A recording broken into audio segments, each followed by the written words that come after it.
If you're a Five Nights at Freddy's fan, you've probably already watched the movie at least once, you've probably already played through all of the games, and you're probably looking for something new to scratch that itch.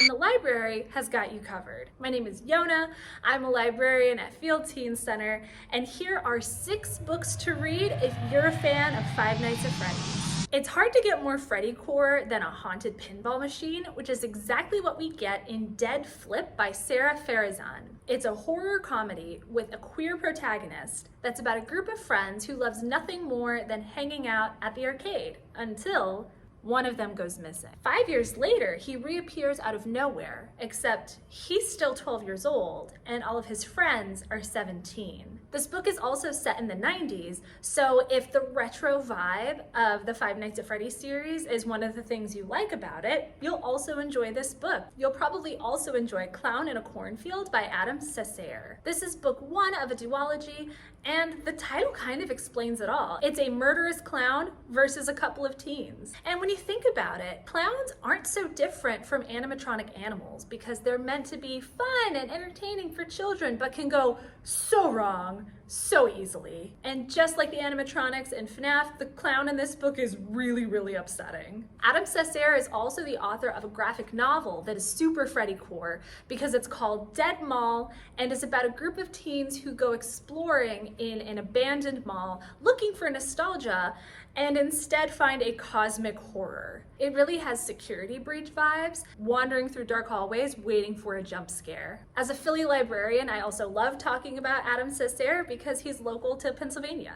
And if your brand of horror requires more creepy children in the woods, try The Sacrifice Box by Martin Stewart. It's about a group of 4 friends who find a box in the woods, totally chill and normal, and they each sacrifice an important object to it. They pledge never to return to the box alone, never at night, and to never remove their objects from it, or else. However, of course, several years later, they realize that somebody must have done these things because they start experiencing these terrible events and plagues. Throughout the book, they realize that not only have there been many children before them sacrificing items to the box, but that the box may ultimately demand the ultimate sacrifice, one of them. And speaking of small towns with secrets and dark hidden histories, check out We Don't Swim Here by Vincent Tirado. It's full of creepy urban legends, including some that turn out to be truer than the town would like to let people believe. And it explores the dark side of hiding a town's dark past, because boy do those secrets come back to bite everybody. As the title implies, the haunting here happens at a swimming pool, which reminds me of FNAF because it's another place that's supposed to be fun for the children, and in this book, really is not. Bonus points for tons of representation. The main characters are queer and Black, and the story even explores the Dominican diaspora. Last but not least, if you like Five Nights at Freddy's,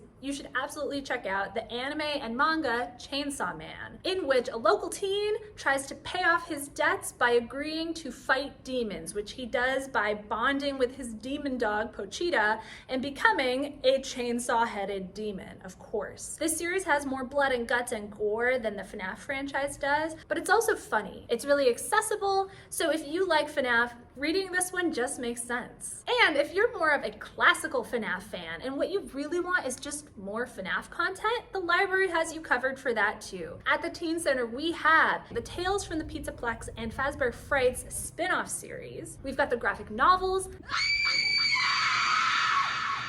and we even have how to draw books. For help finding any of these books or for even more recommendations, get in touch with us because we'd love to hear from you and help you find some of these great books. You can always get in touch with us by DMing us on Instagram, you can email us, and of course you can always visit us in person at Field Teen Center. We're located on the ground floor of Parkway Central Library at 1901 Vine Street. For our most up-to-date hours and updates about any special events, be sure to check our website. Thanks so much for watching, and I hope you find something great to read.